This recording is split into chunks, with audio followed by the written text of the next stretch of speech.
Ya diomelin pun nggak boleh baper juga gitu kan. Ya, belajar tidak baper. Betul. Tidak baper kan susah. Assalamualaikum warahmatullahi wabarakatuh. Waalaikumsalam warahmatullahi wabarakatuh. Ketemu lagi di channel Saling Berguru bersama saya Faisal Kamal dan masih sama Mas Ili. Halo Mas Ili, kita ngelanjutin lagi obrolan yang sesi sebelumnya. Jadi sebenarnya kalau membahas entrepreneurship di komunitas tuh ini obrolan panjang banget ya Mas Ili. Panjang banget. Menurutku obrolan tadi aja aku dapat beberapa poin, tapi aku mau mengeksplorasi lebih dalam sih obrolannya. Tapi sebelum mengeksplorasi, aku tuh nemuin gini Mas Eli. Kita kan di komunitas itu kan karena entrepreneurship-nya berbasis komunitas, bukan perseorangan. Jadi aku ngelihat beberapa pemilik usaha itu akhirnya menuju titik di mana dia itu bukan cuma sekedar berbagi pekerjaan, tapi sampai berbagi saham kepemilikan. Sama orang-orang yang didampingin sama dia. Dulunya dengan sistem atau semua pekerjaan dibagi habis, sampai akhirnya orang-orang yang menurut si pemilik usaha itu layak untuk di upscaling atau diangkat kehidupannya lah kalau aku ngomong. Akhirnya sampai mereka tuh juga dikasih kepemilikan atas saham-saham yang mereka punya. Menurutku ini ilmunya nggak banyak sih aku dapat di tempat sistemku yang dulu Mas Ili, di mana akhirnya komunitas itu menjadi pemilik dari usaha-usaha atau karyawan yang jadi pemilik atas usaha yang dia kerjain selama proses beberapa tahun berjalan. Aku melihat komunitas ini mencetak petarung atau apa ya? Ya kalau bahasanya entrepreneurnya punya mental petarung, menurutku aku pengen nanya ke Mas Ili itu. Bagaimana komunitas mencetak orang-orang yang jadi mentalnya petarung-petarung atau tangguh-tangguh kayak gini. Dari situ dulu deh Mas Ili, kita bisa bicara atau bisa dimulai pembicaraan kita sesi ini Mas Ili. Silakan Mas Ili. Misal kalau anak-anakmu yang magang di SMK itu tuh, yang kamu ajarkan kan pertama kali kan soal kompetensi kan. Waktu kamu di SMK ketemu kepala sekolah, terus kemudian keluhan kepala sekolah itu kamu kasih solusinya. Hal pertama adalah kompetensi dulu. Betul. Karena ini juga jadi persoalan besar di Indonesia. Makanya kalau di tempat kita kan menganggap bahwa hari ini itu bahkan di SMK itu kita anggap sebagai darurat kompetensi. Darurat kompetensi. Apa bukti dari kompetensi darurat itu atau darurat kompetensi itu?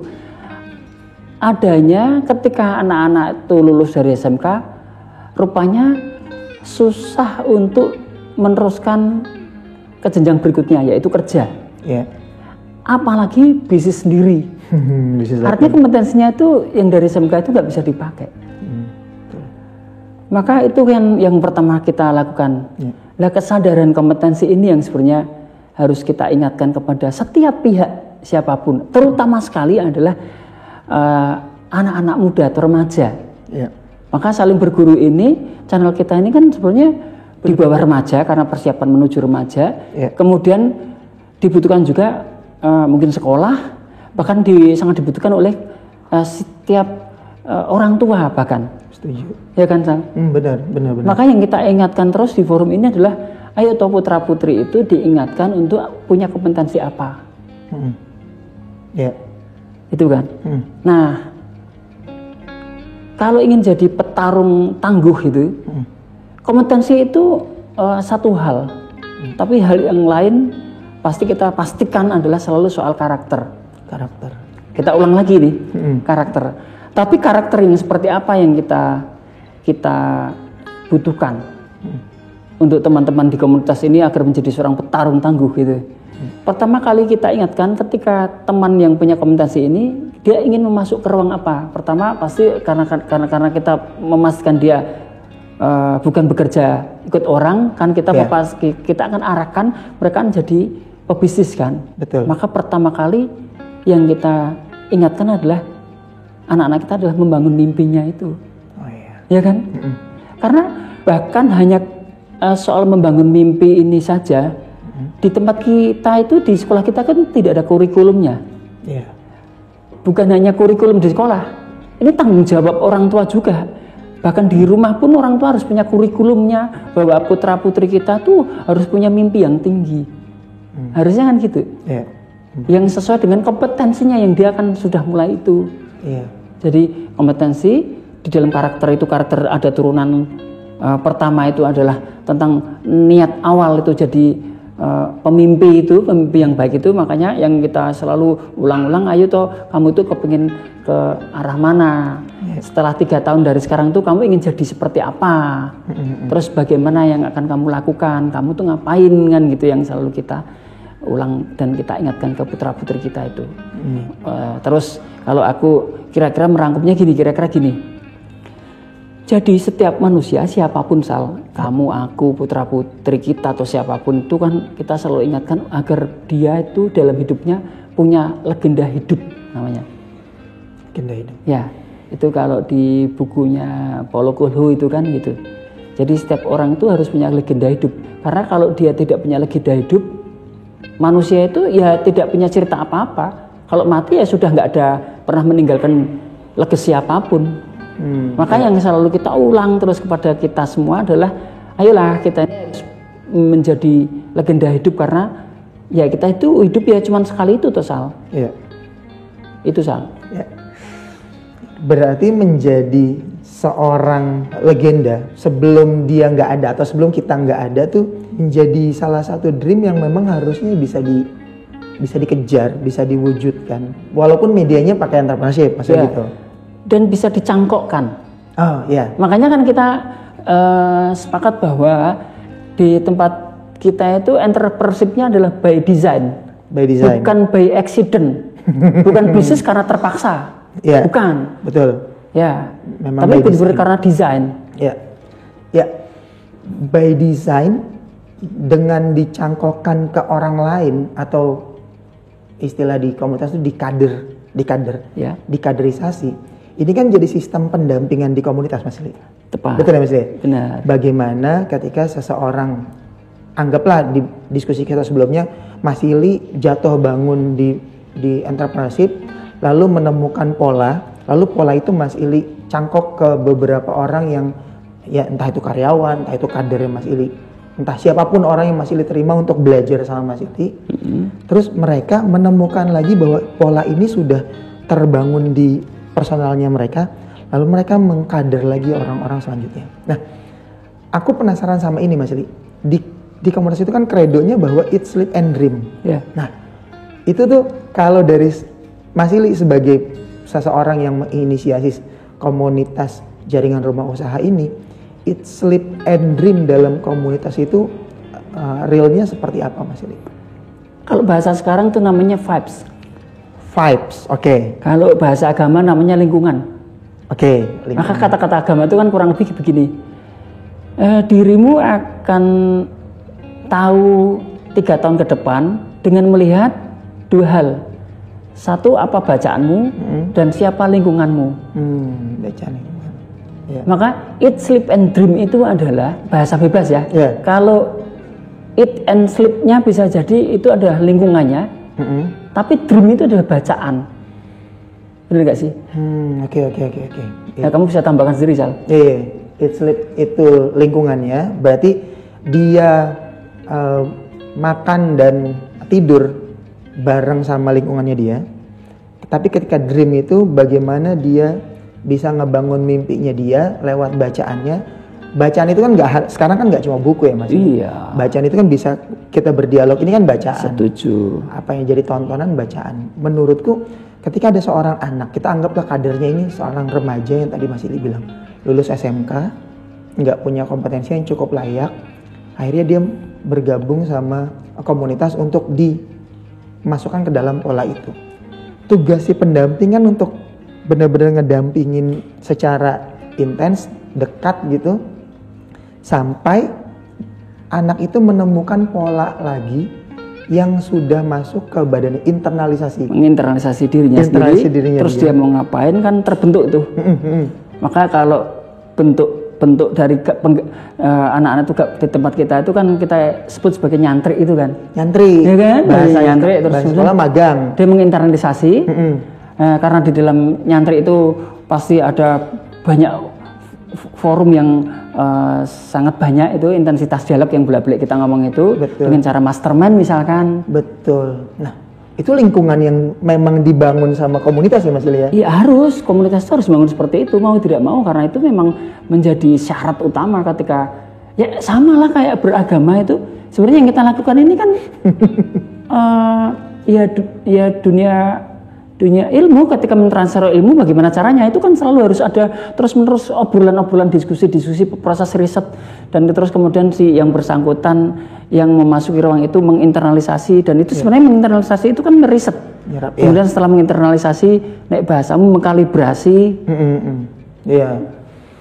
Wah, pola-pola yang dibangun sama komunitas itu pola yang membangun vibes tadi, lingkungan, sampai anak ini mengkalibrasi apa yang di luar, lalu kalibrasi dirinya dia, sampai ini adjustment, akhirnya internalisasi sampai masuk ke dirinya dia bahwa oh ternyata aku sudah sampai di titik ini nih.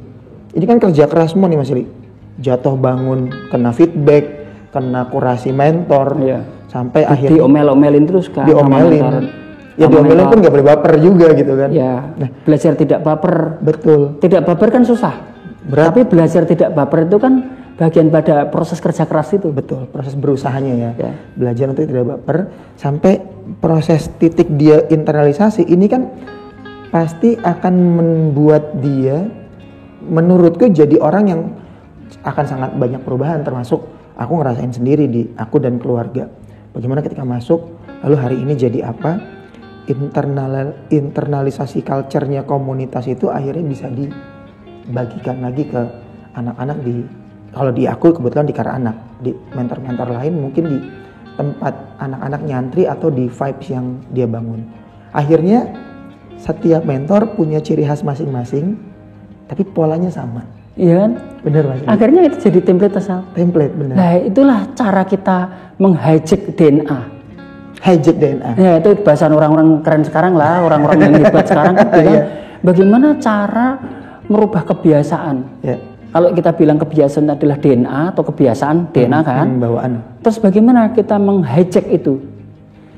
Itu kan caranya adalah ketika siapapun yang masuk ke komunitas, kita sebut sebagai nyantri, dan kemudian kita selalu ingatkan kesadaran pertama adalah siap jadi murid. Ketika dia siap jadi murid, kemudian dia harus berakad bahwa beneran serius gitu. Begitu sudah masuk ke ruang itu, yang tadi kamu teruskan tadi, yang bahasamu tadi menginternalisasi dan mengalibrasi, dan itu kan jadi pola terus menerus. Dan dalam proses itu tidak pasti mayoritas atau mungkin hampir 100% itu bukan mengalami langsung bagus atau baik atau keren, itu enggak. Semuanya itu akan begitu memasuki ruang bisnis itu langsung tidak, atau langsung gagal, bukan langsung berhasil. Maka pelajaran kita itu kalau orang disuruh bisnis itu disuruh gagal dulu, pasti disuruh berhasil dulu. Cari gagalnya dulu. Suruh cari gagal. Setuju. Karena tidak ada satupun orang yang berhasil sekarang, yang hebat sekarang itu tidak melalui namanya kebodohan, keburukan, kegagalan. Tapi nggak apa-apa, karena itu proses yang bagus. Maka ada istilah di iklan tuh, kotor itu baik. Itu benar gitu. Ya kan? Iya. Menjadi seorang petarung yang gagal petarung yang tangguh nggak akan mungkin tidak melewati proses gagal itu kan Mas Ili. Yang benar itu petarung tangguh itu harus melewati proses yang gagal itu. Iya. Biar tangguh. Iya. Biar tangguh. Mana nabi yang tidak melewati kegagalan dulu? Iya pasti. Cari, kasih data di tempat kusal. Ada nggak nabi yang tidak melewati kegagalan, penderitaan? Ada nggak? Iya. Terus data lagi, ada nggak seorang pebisnis tangguh yang sekarang berhasil, ternama, populer, hebat, kita merujuk kepadanya? Kalau tidak melewati cerita gagal itu, nggak ada. Semuanya pasti melewati penderitaan, kegagalan. Lah ini yang penting dikabarkan. Justru di banyak channel-channel itu bukan cerita tentang nunjukin berapa dia punya pendapatan, akunnya berapa, pamer ngeliatin rumah, ngeliatin ini, ngeliatin yang wah mobil dan sebagainya. Ya harusnya dia bukan itu yang ditontonkan, tapi harusnya yang dieksplorasi di bangsa ini, yang terus dielaborasi justru bagaimana susah payahnya seseorang yang berhasil ini melewati proses yang susah luar biasa itu. Iya Mas Ili, proses yang harus dia terima bahwa dia tidak mungkin mencapai itu, atau tidak mungkin dia seseorang yang dianggap pengusaha tangguh atau petarung yang tangguh itu nggak ngelewatin proses sulit, dan mereka tahu bahwa iya itu prosesnya, proses yang sulit, tapi aku akan menjalani proses itu karena ujungnya tahu akan jadi seperti apa. Berarti mentalitas itu di awal sangat perlu dibangun ketika akad yang tadi Mas Ili ceritain di awal tadi tuh, berakad bahwa bener nih akan belajar di sini, bener nih siap susah, bener nih nggak baper, dan bener nggak akan berhenti ketika ketemu kesulitan. Ya, makanya endurance itu yang dibutuhkan di kita kan. Endurance itu apa? Kedaya tahanan itu kan di tempat kita. Gampang kok soal nitiknya itu, menanda itu gampang. Kalau orang gabung di tempat kita sebentar, paling setahun 2 tahun cabut itu, ya kan ketahuan. Artinya komitmen dia yang pertama kali mau bergabung dan meminta gabung dan kemudian mau belajar ini itu, kemudian kurang dari 2 tahun udah cabut, nah kan berarti kelihatan bahwa endurance ya, lagi-lagi endurance. Bukan berarti endurance seseorang itu nggak mampu itu salah, bukan begitu juga. Atau barangkali teman atau kawan kita yang pergi dari tempat kita itu memang itu tipikal bisnisnya adalah tipikal yang personal. Iya. Bukan komunal. Bukan membangun cara sistem seperti yang kita bangun bersama-sama ini. Jadi nggak apa-apa, itu kan hanya masalah tipikal kan. Setuju. Berbeda punya jalannya masing-masing. Tinggal nanti ketemu lagi di satu waktu ke depan, dia berhasil dengan caranya dia, kita punya cerita sukses juga, kita berhasil juga dengan anak-anak yang kita bangun. Oke, Mas Ili, penutup di sesi yang ini, kalau ngomong tentang akhirnya setiap pemilik akan membagi kepemilikannya dia, ini kan sudah tidak dalam ranah sekedar bisnis, tapi ini kan spiritual Mas Ili menurutku. Makin tinggi level kehidupan seseorang kan makin gak ngerasa membutuhkan sesuatu yang sifatnya material. Aku kan ngelihatnya Mas Ili tadi di sesi sebelumnya ngomong bahwa aku bahkan tidak dibagi sahamnya dibagi terserah yang ngejalanin, bahkan aku dibagi pun gak apa-apa. Ini kan gak biasa Mas Ili. Di mana-mana orang ngerasa bahwa aku harus punya di setiap kepemilikan misalnya gitu. Nah, mental seperti ini menurutku mental yang spiritual, tapi di entrepreneurship-nya komunitas itu menurut Mas Ili gimana Mas Ili?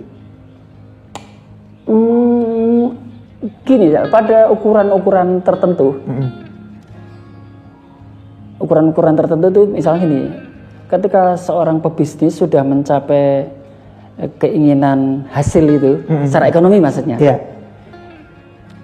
Kalau dirinya menganggap cukup, makanya kan pedoman dasarnya adalah kecukupan. Setuju. Kalau ketika sudah merasa menganggap cukup, sama, aku tuh bukan orang yang mulia, aku tuh bukan orang yang baik, bener-bener, aku tuh pedagang beneran gitu. Yeah. Makanya waktu kamu datang ke tempat kami, kan yang kita ngomongin kan soal fair trade. Fair trade kan, bukan berkah trade.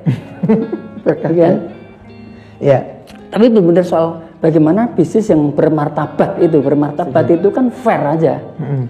Nah, aku ulang lagi, pada ukuran-ukuran tertentu bagi aku, ketika sudah mulai kecukupan pendapatan tidak besar, tapi cukup lah pokoknya buat kebutuhan keluargaku itu memenuhi kebutuhan hidup layak. Kemudian usia.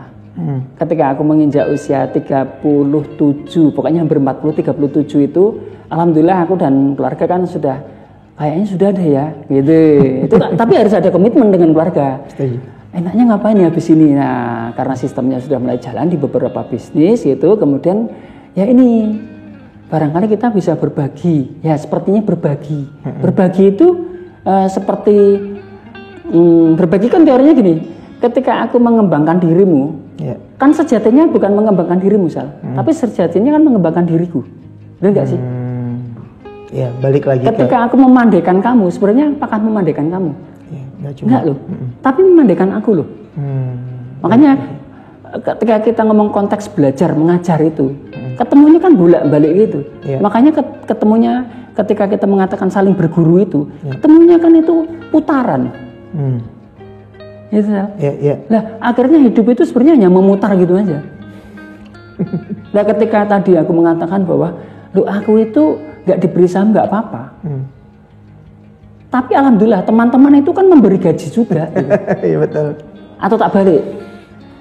Kamu terserah mau gaji aku nggak apa-apa, nggak digaji nggak apa-apa. Kalau nggak digaji dan banyak aku diusahakan nggak digaji juga nggak apa-apa. Tetapi aku diberi saham yang ujungnya adalah tetap sisa hasil usaha. Maka aku tegaskan di forum ini bahwa aku tuh sekali lagi bukan orang baik. Aku tuh pedagang biasa. Aku itu adalah apa namanya, pengusaha biasa yang terus berpikir aja bahwa sistem itu harus terus dikembangkan karena jangan-jangan di ujungnya di suatu waktu nanti ketika aku mati, warisan dari sisa hasil usaha karena aku memiliki saham tadi itu bisa dimiliki atau diteruskan ke anak-anakku atau bahkan cucu-cucuku. Mungkin itu menarik. Ya, jadi Mas Ili sebagai seorang yang mencetak petarung-petarung, Mas Ilinya juga melalui proses yang banyak dan jadi petarung tangguh. Hari ini banyak juga orang-orang di komunitas yang memang petarung, dan spirit kita ke depan kita akan mencetak lebih banyak lagi pasti Mas Ili, anak-anak remaja yang akan jadi petarung-petarung tangguh di masa depan, yang akhirnya akan, kalau kita tadi Mas Ili bilang kita ngajarin dia, toh itu akan balik lagi ke kita. Ini akan jadi sebuah komunitas atau lingkungan yang sangat baik. Vibes yang kita buat adalah vibes yang di masa depan akan ratusan atau ribuan anak yang akan kumpul bareng. Tapi vibesnya ada vibes yang komunitas bangun berjalan sejak 20 lebih tahun yang lalu. Makanya saling berguru itu kemudian bisa disamarkan dengan saling memberi berkah itu, ya kan saya? Pasti. Dan kemudian pada faktanya sekarang ini, bahkan dirimu yang sudah mulai sistem jalan, dirimu bisa jalan-jalan, faktanya dirimu memberi berkah kepada diriku. Kemudian akhirnya sebenarnya yang paling memberi berkah siapa? Kan tidak ada, karena itu hanya selalu memutar-mutar gitu. Nah kalau bisa ini jadi arisan bersama-sama. Keberkahan ini tidak akan pernah habis.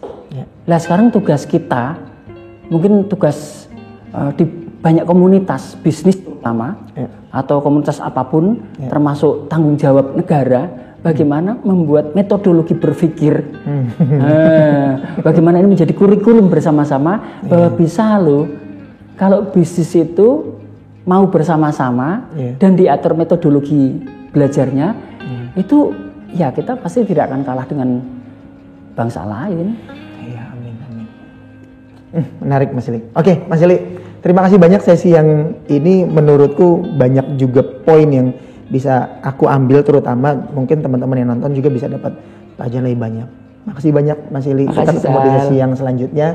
Baik teman-teman, terima kasih banyak masih bareng sama channel Saling Berguru. Kita akan ketemu di sesi selanjutnya. Assalamualaikum warahmatullahi wabarakatuh. Waalaikumsalam warahmatullahi wabarakatuh.